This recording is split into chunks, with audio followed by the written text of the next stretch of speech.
That's not me trying to walk cool or anything. That's just a snapped Achilles. Just came out of my foot brace thing today, so just getting used to walking again. Great. Well, thanks for joining us here tonight. Thanks for having me. Yeah. So as I said in my introduction, you're really one of the best British boxers that we've seen in this country. So what's really been your driving motivation, or a sort of trait that's really powered you to go through your training, to persevere, to get to where you are today? I'd say sort of single-mindedness and having a goal. You need a goal. For me, I said from when I was probably 3 or 4 years of age that I'm going to be the heavyweight champion of the world. That's just what I said I'd be. You know, my family were big boxing fans. No one actually boxed in my family, but they were big boxing fans, uncles, aunts, mum and dad. So I understood the power of what the heavyweight champion of the world brought in my household. You know, other than my dad, I'd say Muhammad Ali was the main man. Right. And you know, whenever my parents' friends would come round, the talk normally went to boxing and how, you know, Ali was the greatest, and you know, I wanted to be spoken about like that. I realised that, you know, when we all huddled around the television and watched the big fights, you know, I wanted to be that guy on television, entertaining everybody. You know, I wanted to be the guy to hold up that belt and to be the world heavyweight champion.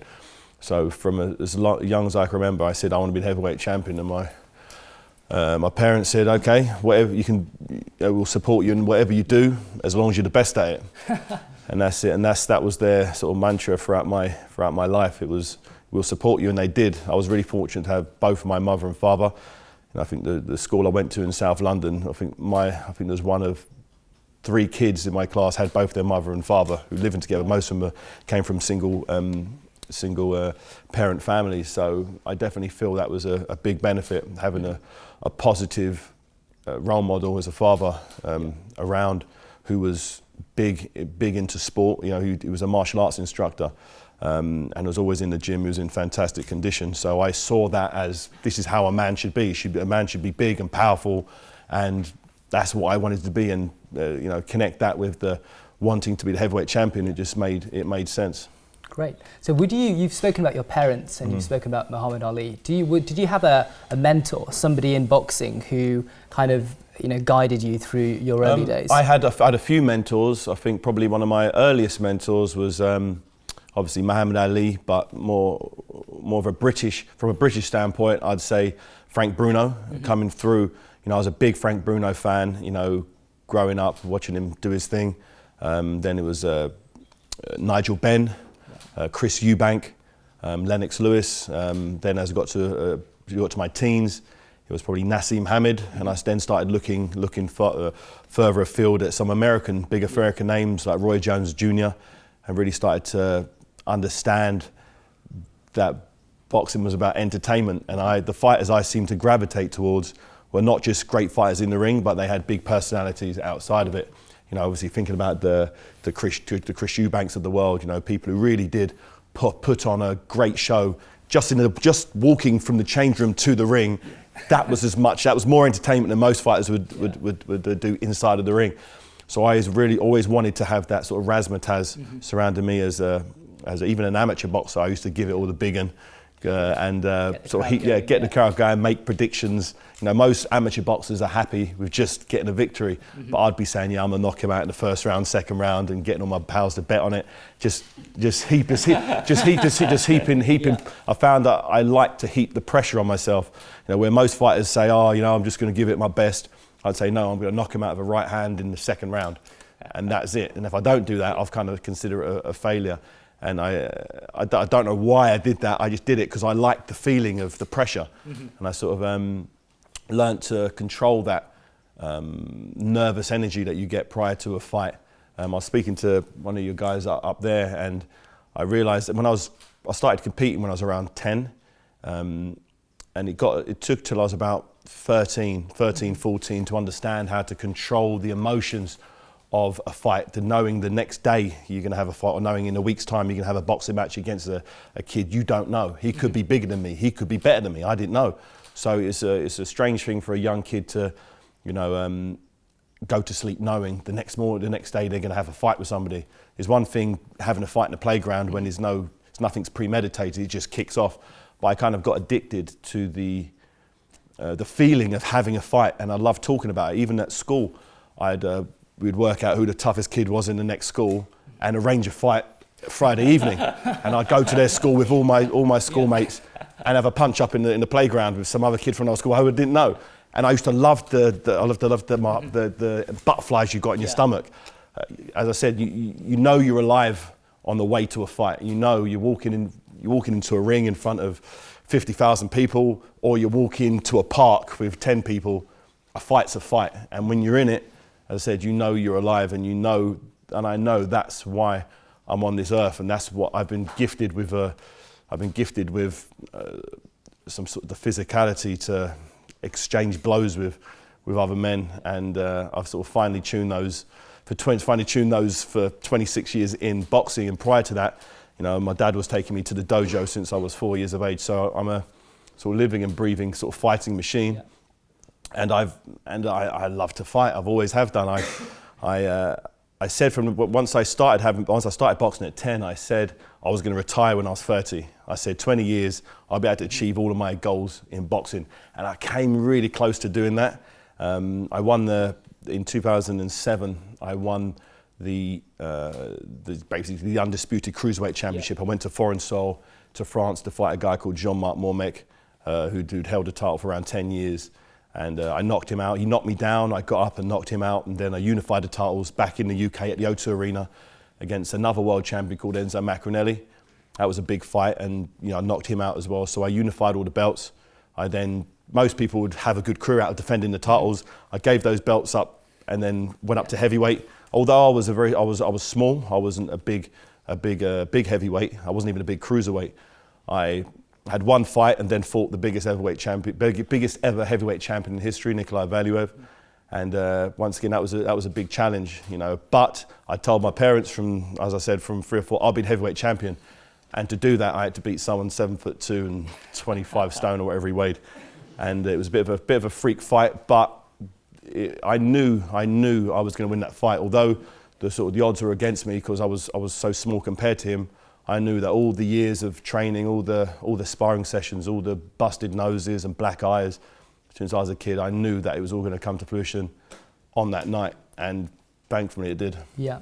So you're known for kind of fighting on despite being injured, or when you're down sometimes. And in that heavyweight unification fight with Vladimir Klitschko, do you think the result would have been different if you'd been in full form? The one thing about boxing and sport in general, you never know. You never know. I'd love to be able to say honestly, if that wouldn't have happened, I would have won. But coulda, woulda, shoulda. I did the best I could with the circumstances I had. For all I know, he had worse injuries than me. You just don't know. In boxing, I've never known a boxer to get into the ring completely, with no niggles, with no injuries that they're masking. So I would drive myself mad, thinking about, if this didn't happen, how the result would have been different. As long as after the fight, I can look myself in the mirror and know, I did the best in training I could do, and in the fight I tried as hard as I could. I understand sometimes, on any given night, anything's possible. Even in my last fight, thinking around 6, I completely ruptured my Achilles tendon, and I'm not sure if any of you guys have done that, but it's pretty sore. And so I then had to carry on with that. But even still, I still thought I could win. I still thought, even with one leg, I could somehow pull a shot out of, a Hail Mary left hook out of nowhere. But it wasn't meant to be. But I looked myself in the mirror after that and thought I trained as hard as I could. I did the best I could, and that's all you can do in life. Yeah. What were the challenges in psyching yourself up to get back to fighting after taking a break? The break I took was due to injury. It wasn't like I sort of just booked a holiday to Bahamas and just chilled there for 2 years.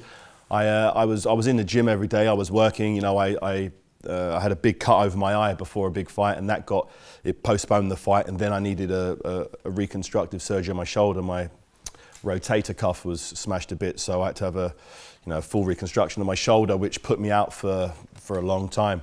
And it was my right hand. You know, I'm known for my powerful right hand, and you know, the doctors were saying, you know, you're 50-50 whether you're going to be able to throw a right hand at all, let alone throw it at world-class speed and power. So, but you know, I didn't care what anyone said. I worked so hard to get my body back, and fortunately, I was able to get back in the ring in good form.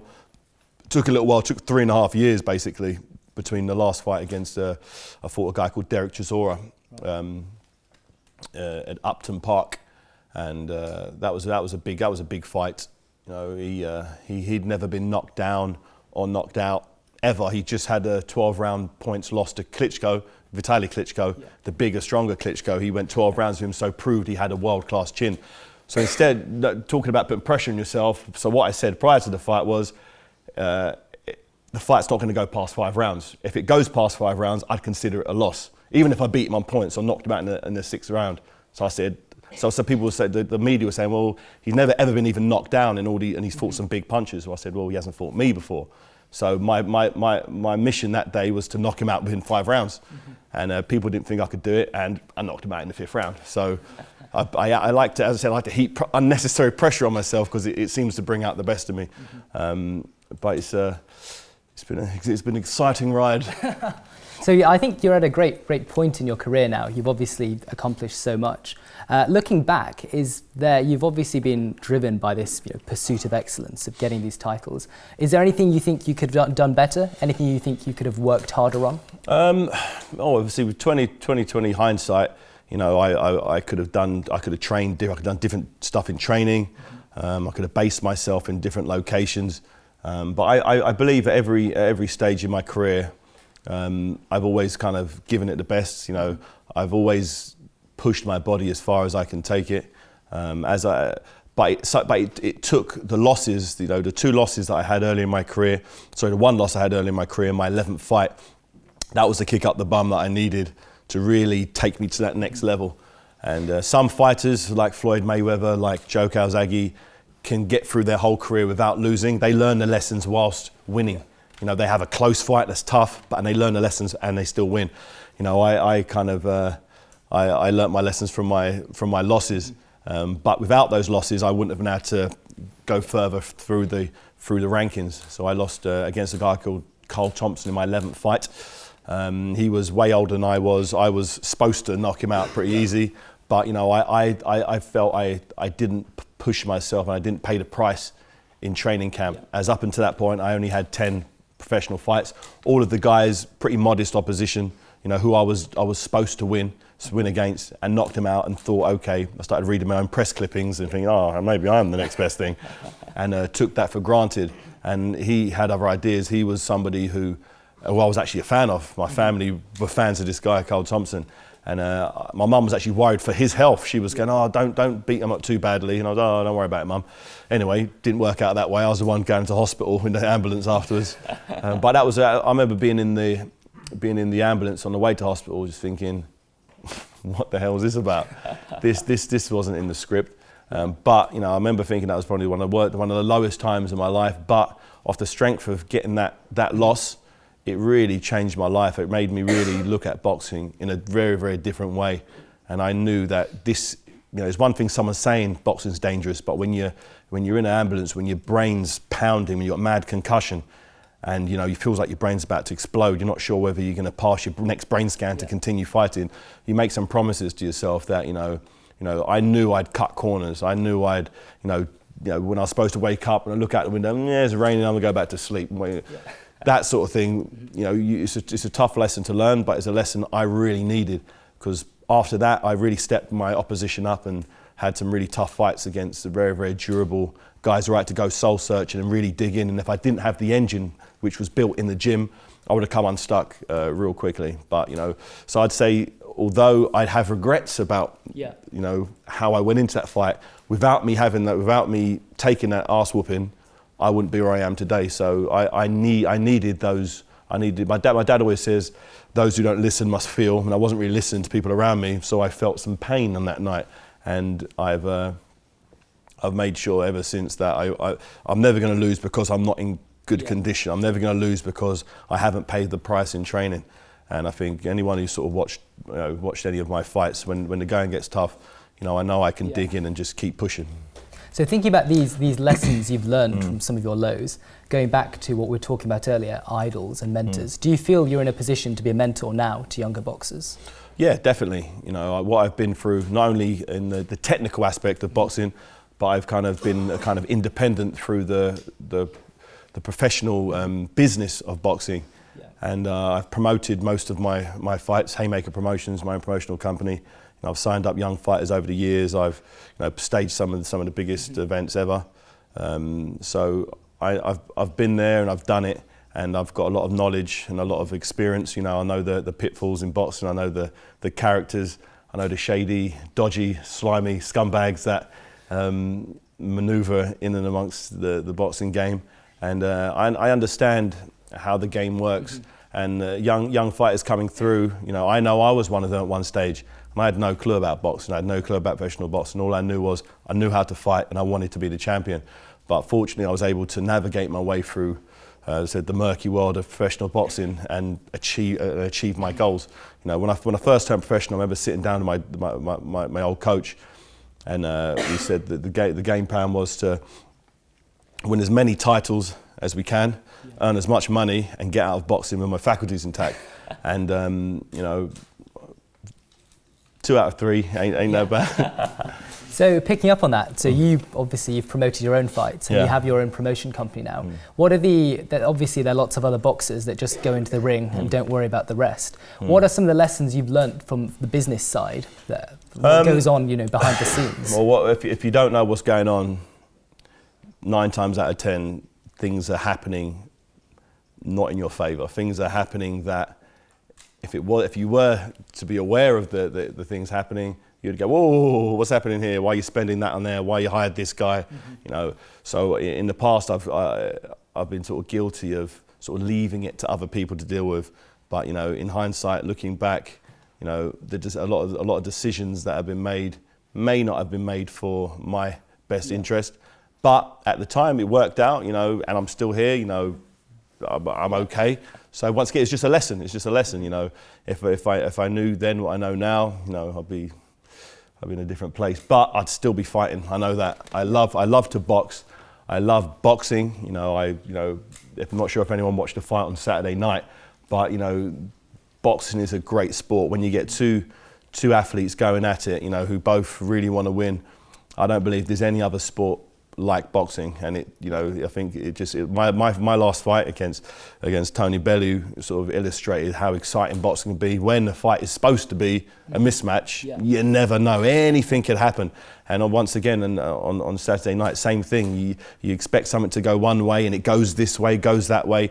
And I don't believe there's any other sport like boxing. And I'm just happy that I'm still here, and I've got an injury that will heal.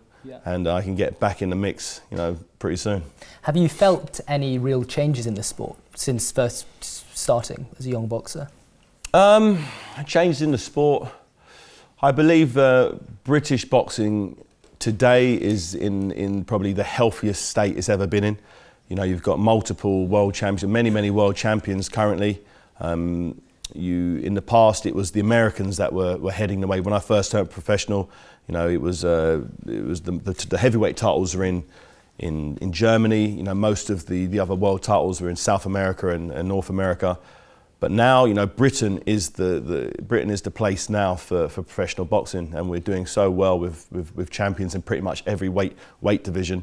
I'm not sure why that is, but I think the success of the 2012 Olympics, and Anthony Joshua doing so well there really gave boxing a big boost, and you're seeing the results of that now. Yeah. So what more do you think needs to be done to help the sport grow on a grassroots level?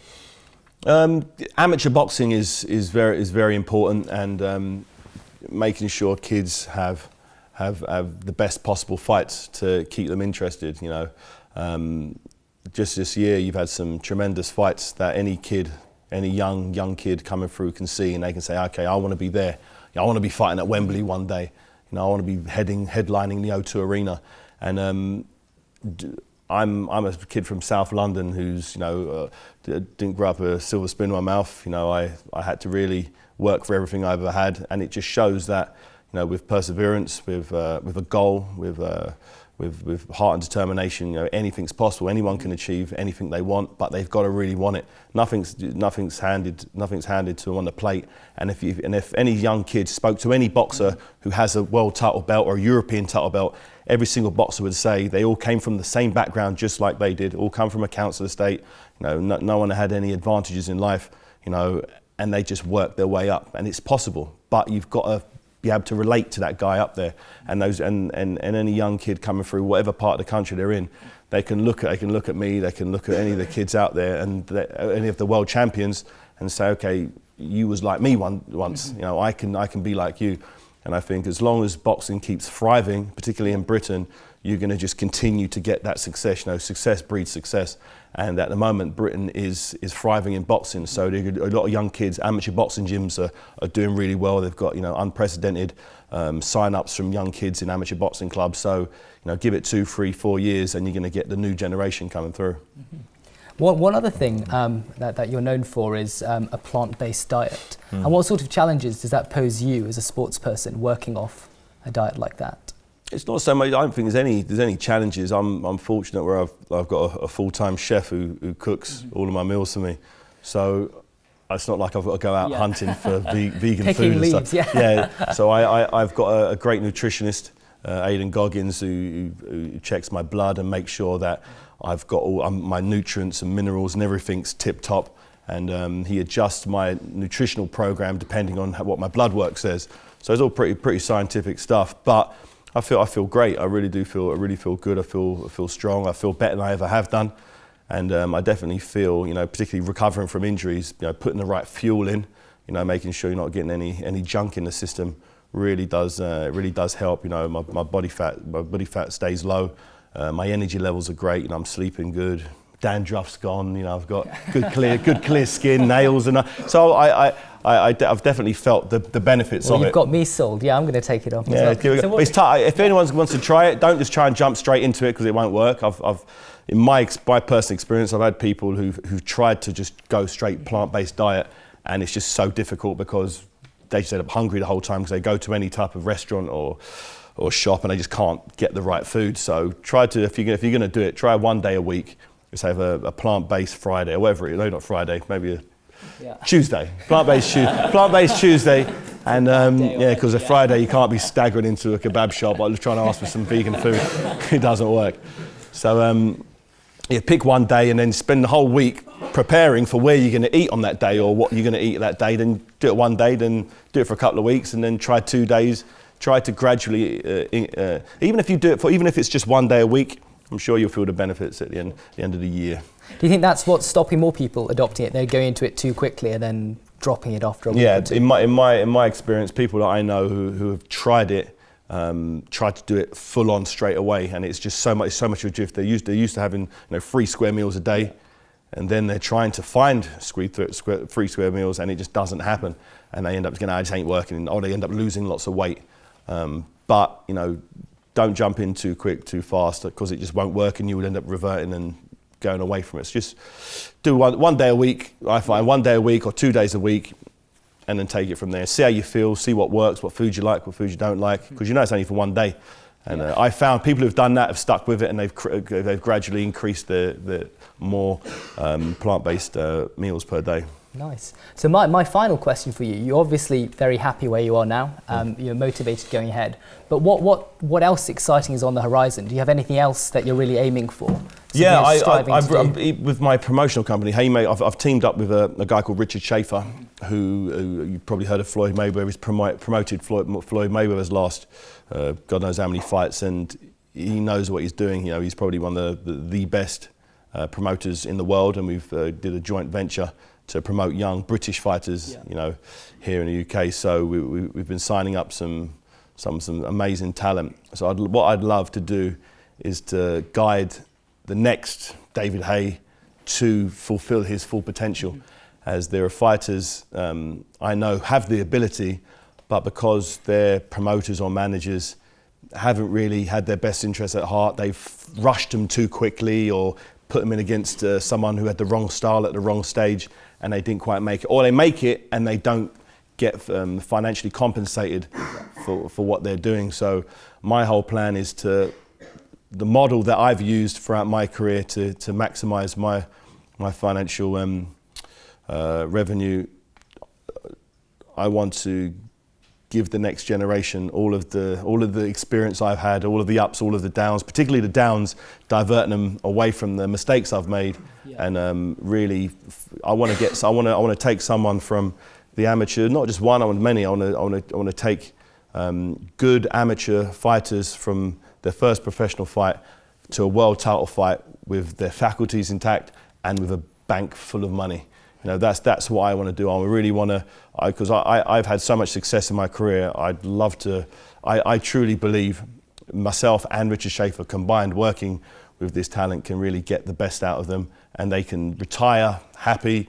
And I can say I was part of their journey. I'd love that. Well, it's probably too late for any of you in the audience, but yeah, Haymaker Ring Star, sign yourselves up, get in touch. Great. So I think we'll now take some questions from the audience. Let's go to the hand at the very back there, on the end of the row. Yeah, that's you looking behind. Are there any fights you regret not taking? Opportunities you've had. Shannon Briggs obviously comes to mind, but I don't know if you ever, would have had a chance to fight Tyson Fury a bit earlier in his career or anything like that. There's never been anybody that I wished that I'd fought. I've always put myself in a position where the fight could happen, but through no fault of my own, other than maybe the Tyson Fury fight. I got a big cut over my eye like 5 days before the fight. So even if I wanted to get in the ring with a cut, I wouldn't have been allowed to fight.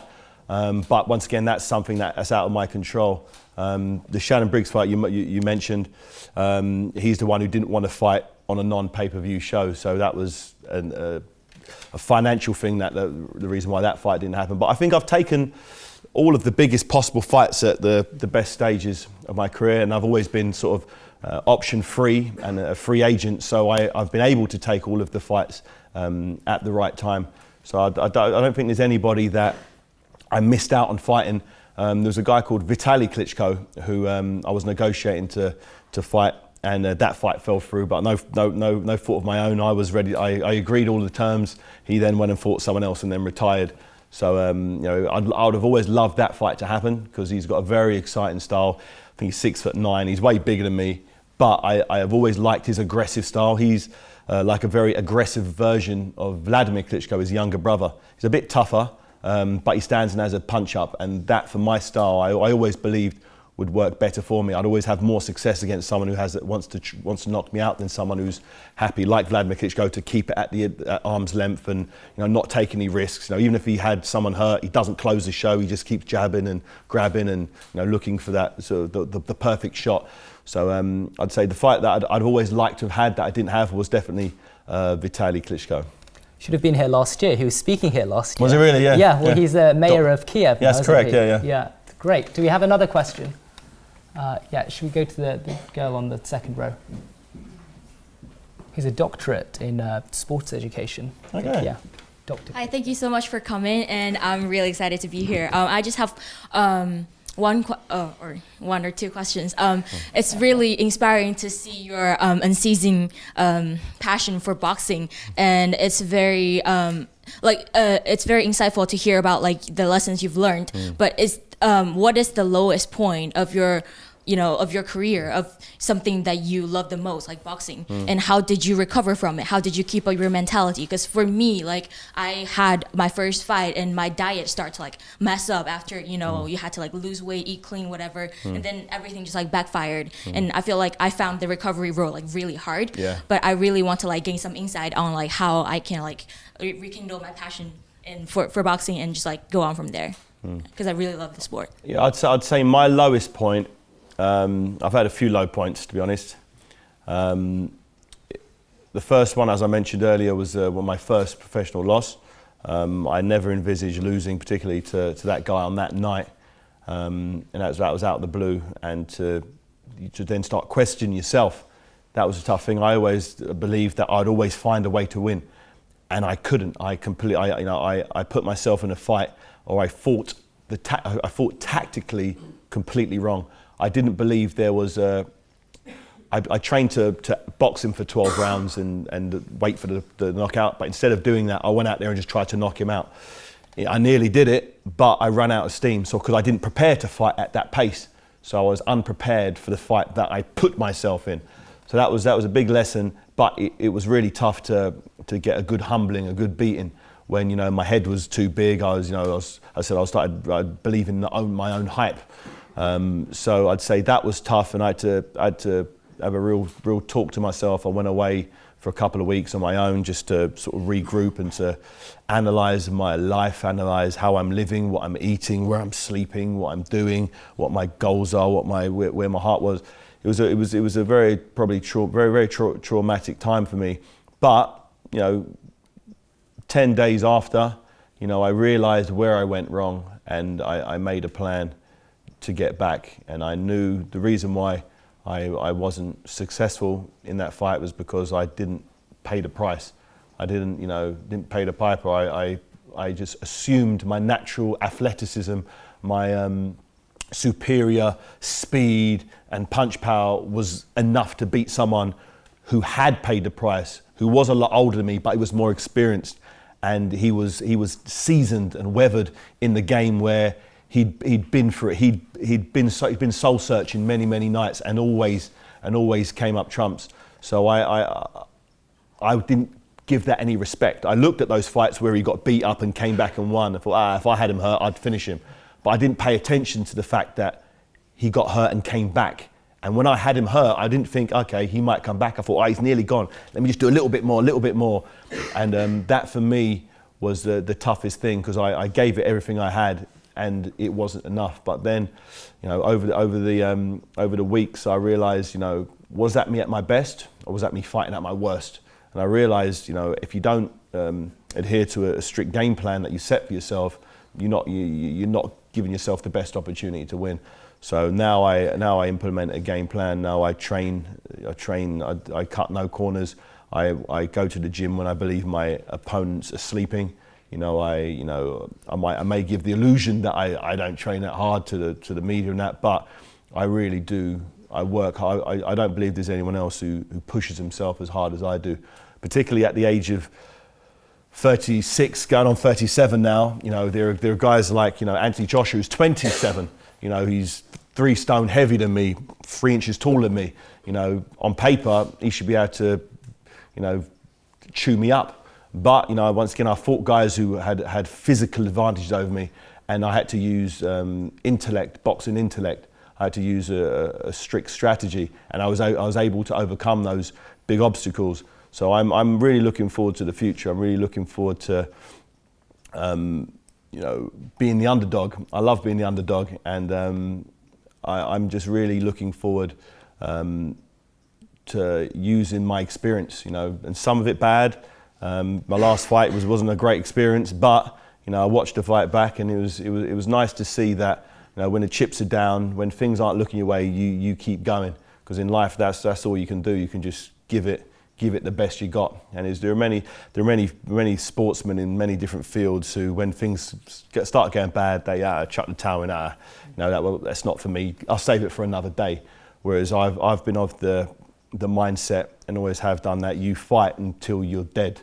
You fight. If you're willing to die in the ring, it sounds harsh, fighters do die in the ring, but that's where I'm willing to go, because I know my opponents will probably feel the same way. And that's the difference between a sort of domestic level fighter and a world-class fighter. You'd be hard pushed to find a world-class fighter who isn't willing to die in the ring. Just look, for instance, Vladimir Klitschko got a lot of stick over the years for not being brave, and he had a safety-first style. But when the chips were down the other night, he put it on the line. He left it all in the ring. And you'd be hard pushed to find an elite world-class professional boxer who isn't willing to literally empty everything in the ring. And the lessons I've learned over the years always lead me back to the same point. Just push as hard as you can, no matter how bleak things look. No matter what, you don't think about your health, you don't think about injuries, you're just thinking about winning. And that's the difference between people who can come back and win and some people who never quite make it. Thank you. Great, thanks for that. Let's take another question. Yeah, just at the front here. Hi. So the heavyweight division's the strongest it's been for a while. You've got three champions, all undefeated. Who, in your opinion, do you think is the top heavyweight at the moment, and what do you think you need to do to get back up to that level? I'd say that obviously the weekend was a massive night for boxing, and I think you'd be hard pushed to make an argument for anyone else being more superior than Anthony Joshua. You know, he beat although Vladimir Klitschko was 41 years old and he lost his last fight, he's still Vladimir Klitschko, and he's still a handful for anybody. And Anthony Joshua, had to come through some tough times there. But once again, as was said, world-class athletes, they're willing to leave it in the ring, and he did. He got back up, he took his licks like a man and came back. And so I'd say he's out of all the champions currently. You've got Deontay Wilder and Joseph Parker. He's passed the gut check. You know, he's the only one who's been knocked down and got up and came back. So they're all very inexperienced, really, all of the champions in terms of fighting world-class opposition. Now, although Deontay Wilder's had, I think, 37 fights, out of those, how many of those were genuinely top 10 ranked heavyweights? Not many. So you could say the same thing about Anthony Joshua's career up until he fought Vladimir Klitschko, but he proved more than Parker and Wilder that he is, he's a guy who's passed the gut check of beating a world-class fighter. So I'd say he's probably the number one guy at the moment. Great, thanks. Let's take another question. Yeah, that red hand there towards the back at the end of the row. Yeah, how significantly did you have to change the way you prepared to fight, both mentally and physically, when you approached Valuev?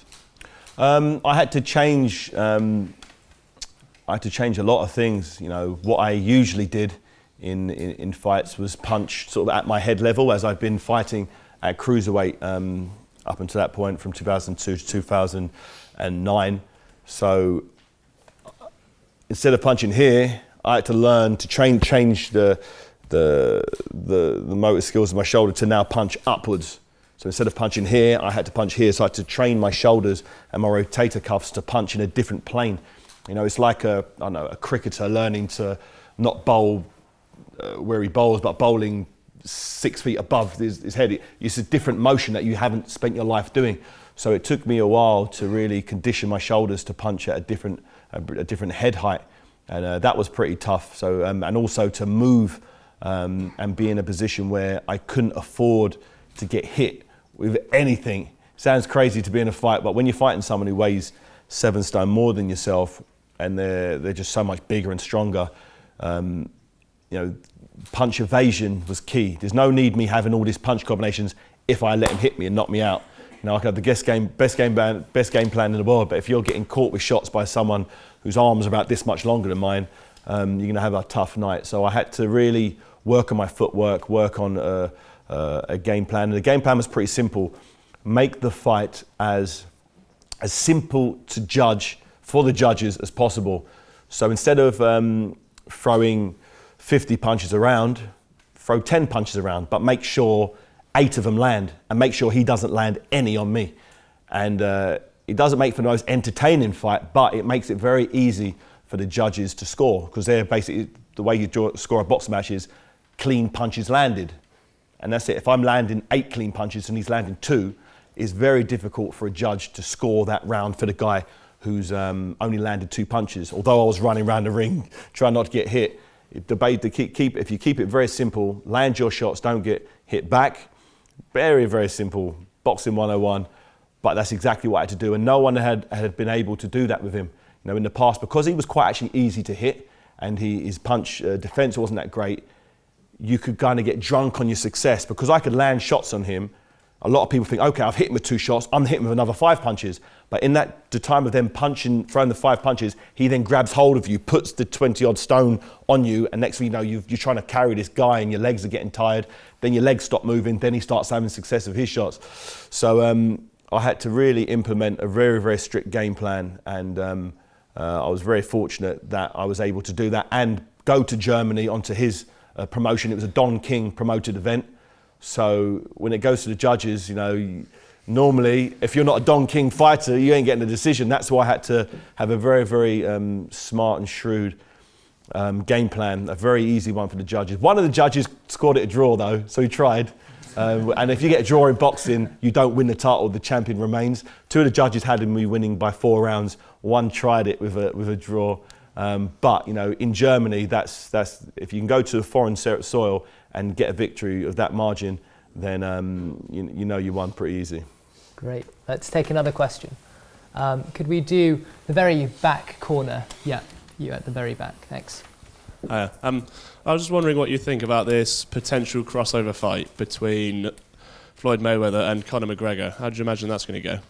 I really like the sound of it. I've always been a massive fan of Conor McGregor. I believe he's really put mixed martial arts on the map. Not that it wasn't on the map anyway, but he's taken it to a new level. He's really got the casual sports fans interested in mixed martial arts, interested in cage fighting. That in the past was a very niche sport, but he's crossed over with his big personality, with his brash comments. I really like it. I really like what he does. I really like what he stands for, and the fact that he's going to fight arguably one of the best ever boxers to ever lace a pair of gloves on. It gets a lot of people excited, including myself. As a technical standpoint, I think it's a mismatch. I think, it's like if Floyd Mayweather tried to go one-on-one with Kobe Bryant. He's not gonna win. It's just 2 different sports, and that's how it is with boxing. I believe that Floyd Mayweather is so superior skill-wise to anybody on the planet right now that, no matter how good a mixed martial artist Conor McGregor is, if they fought 100 times, maybe 99 times Mayweather would win. The only time he possibly could lose is if McGregor throws a punch, misses a punch and catches him with an elbow and gets him in a guillotine choke, and anything can happen, or Floyd Mayweather gets an injury. I would never have thought my Achilles tendon would snap in half in round 6. Never happened before, but for some weird reason it just snapped. And if it could happen to me at 36, it could happen to him at 40.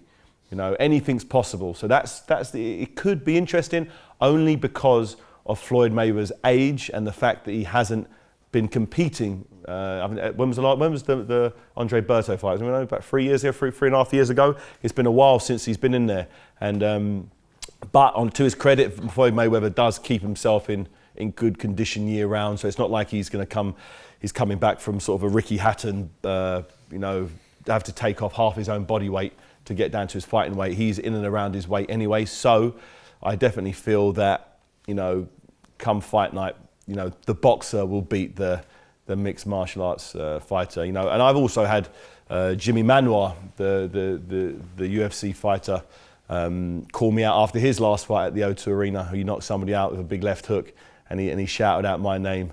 And he's interested in doing. Once my legs healed, I had a chat with Dana White, a couple of weeks back, and he wants to make it happen. So let me get this foot down, and then I can start looking at the future. But the future's bright. There's lots of big fights out there, and it's just a really good time to be in boxing. I'm just doing everything humanly possible to get back in the ring. And as soon as it's humanly possible to do it, I'll be back, and I'll be knocking people out again. Great. Another question. Yeah, again on the end of that row, the blue shirt. Hi, David. Hey. Two fighters with similar attributes, but unfortunately their careers didn't overlap. Who would you call would be a winner between Mike Tyson and Anthony Joshua? Mike Tyson, are you talking about, there's lots of different versions of Mike Tyson. There's a Mike Tyson who knocked out Trevor Berbick when he was 21, and there was Mike Tyson that lost to Danny Williams, a British fighter. So if you're going for prime, You'd have to go with Mike Tyson. Mike Tyson has proven over the years that he's a force to be reckoned with, and if, for instance, Mike Tyson had Anthony Joshua hurt as badly as Vladimir Klitschko did, the one thing about Mike Tyson is he closes the show, and he's proven he could close the show. He's probably got one of the best knockout highlight reels of any fighter ever. When he was firing, he'd arguably be one of the most dangerous opponents for any heavyweight. But we've got time. Hopefully, we've got time, and we know exactly everything about Mike Tyson. His career's at an end when Anthony Joshua's only had one real fight at the moment. Up until the point he fought Vladimir Klitschko, I think the best opponent he's fought was probably Dillian Whyte, and Dillian Whyte, had a life and death fight with Derek Chisora. So that's the type of level that Dillian Whyte was. But Vladimir Klitschko, on the other hand, is a world-class fighter. Although he lost his last fight going into the Joshua fight, you'd have to go with the legend that is Mike Tyson. But we never know with Anthony Joshua. For all we know, he could knock out every single opponent he ever fights from this point forward, or not. He might have a rematch with Vladimir Klitschko, and instead of coming out on top, he might come out second best. I doubt it, but it's hard to judge an all-time great with someone currently, because you can get caught up in the hype of the moment. So it's normally, I don't like to sort of compare this fighter to that fighter. I like to wait for all the fighters to retire. If you'd have said Mike Tyson and Muhammad Ali, I'd say Muhammad Ali would beat Mike Tyson, I believe. The Mike Tyson that beat Sonny Liston, the Mike Tyson, the Muhammad Ali that beat Sonny Liston would have beaten any version of Mike Tyson, I believe. Muhammad Ali had the mindset and the mental strength, not only the physical attributes of speed of hand and foot, but he had the heart and desire that when it got tough, he stuck in there. Whereas Mike Tyson, when he fought Evander Holyfield, and Holyfield didn't want to sign up to his getting knocked out memo, just like Buster Douglas didn't, just like Kevin McBride didn't, just like Danny Williams didn't. So there are many fighters who put it back on Tyson, and Tyson crumbled. Whereas Ali, he never crumbled ever, because he wasn't that guy. So I'd say, for me, Muhammad Ali was the best all-round fighter, not only inside of the ring but outside as well. Great. Got time for a few more questions. Let's come to the gentleman on the third row here, please. Hey. So over your career, you're known for sort of talking a lot of smack before fights. So let's put it mildly. So how many of your fights do you think you won before even just entering the ring? I don't think what I say prior to a fight genuinely affects my opponents. I'm fighting at a level now where they're either a world champion or they've been a world champion, so they've seen it and done it. I'd like to tell my opponents what I want to do to them, and it ruffles some feathers. It gets a few headlines from time to time, but I don't believe I've really, when they say he's got into his head, I don't think that's really been the case. I think at a certain level, it's like, I don't know, it's like any sport. What you say has no bearing on what actually happens when that first bell rings. It's more entertainment for everyone else coming into it, and people seem to like the fact that I kind of say what's on my mind, no matter who's offended, no matter how harsh it sounds or how dramatic the comments are. But I like doing that. I like the controversy. I love winding people up. I like looking in the paper and saying, oh yeah, David said this, what a disgrace. It always just makes me laugh, and it's quite amusing. And strangely, the more headlines I get for saying what I say, I get paid more at the end of it. Strangely, there's a big connection between how much smack talk you do, how much the fight's hyped, how much of a talking point it is there's a direct bearing on how fat the check is at the end of the fight. So, if I would have kept myself to myself, if I wouldn't have screamed and shouted, it may have took me a little longer to get out there to the world and to generate the big pay-per-view sales that I do. Great. Any further questions? Yeah, that hand there on this side. Thank you for your words so far. You talked earlier about how you overcame these nervous energies and used them to your advantage. Yeah. How did you go about doing that at such a young age as well? You don't have, obviously, where I grew up, there was no psychologist to go over that or sports therapists to really give me any hints. So I had to kind of figure it out for myself. Neither of my parents were into sort of they didn't compete at any level of any sort. So I had to just sort of learn as I went. And when I was younger, my nerves used to get the better of me. I didn't understand what nerves was. I didn't understand why I had butterflies in my stomach. I didn't understand why I'm profusely sweating. I was like, well, what's wrong with me? Have I got a cold? I didn't know what it was, you know. But as you got older, you kind of realise, okay, my heart was pumping. I was sweating, and then by the time the fight happened, I was tired before the first bell. I'm out of breath before the first bell rang. I was like, what's that about? You know, and I kind of realised, okay, the calmer I was, the better I fought. You know, the times when I fought like an idiot and missed punches and, you know, I got disqualified a few times because I was so whipped up into a frenzy. I didn't quite understand how to be in the moment. You know, I was thinking about winning. I was thinking about just knocking him out. And when you think about knocking someone out opposed to throwing a jab, looking at what he's throwing back, slipping punches, countering him. You know, what's my foot positioning? You know, how does he look? Is he out of breath? You know, what happens when I show him my left? Does his head go left? Does it go right? When I'm not thinking about tactically what I'm doing and just thinking about I want to get my hand to his head, I have all my worst performances. You know, and it took me a few years to figure it out. But once the penny did click, that the calmer I was. And the more I kind of sat back and the more I feinted, the more I looked, the more I put the pressure on without punching, the easier the fights were. But it took a few years to really sort of fine tune it. And you know, over the years, it's become a bit of an art where as I walk into the ring, my heart rate won't be over 90 beats a minute. You know, I've checked my heart rate on the way to the ring, and it's no higher than it is sitting here. But it's only through experience, because I know the more nervous I am, the worse my performance is going to be. When I say nervous, I mean you're going to get nervous anyway, you're going to be excited, but it's how you manifest those feelings. They can overwhelm you and make you, I've got to get this fight over and done with, and you start panicking. That's when you're in trouble. But when you're like, take a deep breath, and you can feel the energy in the room, you can feel the energy in the arena, you look round and you're looking at the furthest person up there in the stands. And you're thinking, these guys are all here for me. They're all here to see me perform. I'm going to give these guys a great night. And when you got that feeling inside, I'm always able to give the best of myself. Wonderful, great. And I think we've got time for one final question. So make it count.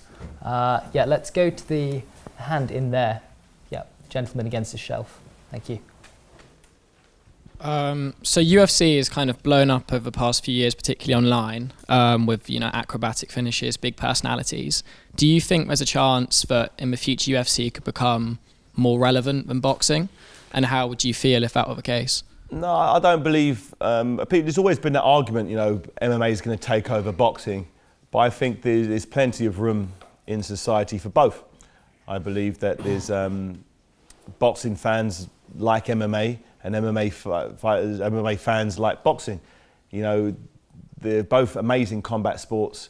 When the UFC first kicked off back in the 90s, I think, it was, it wasn't very regulated. You could punch the guys in the balls, you could headbutt them. There was loads of stuff you was allowed to do that, looking back, it just looks crazy. But it was hard it was hard for it to look like a real sport when it looked like anything goes. Now, fast forward to today, you get kids now who have been doing mixed martial arts since they were 4 years of age. Their ground game's tight, they've been in wrestling, jiu-jitsu, Muay Thai, boxing, kickboxing. So you get these well-rounded athletes now who've been doing it since they was a kid. And it's a real sport, and it's a real sport now. In the past, when it first kicked off, it was a bit of a novelty.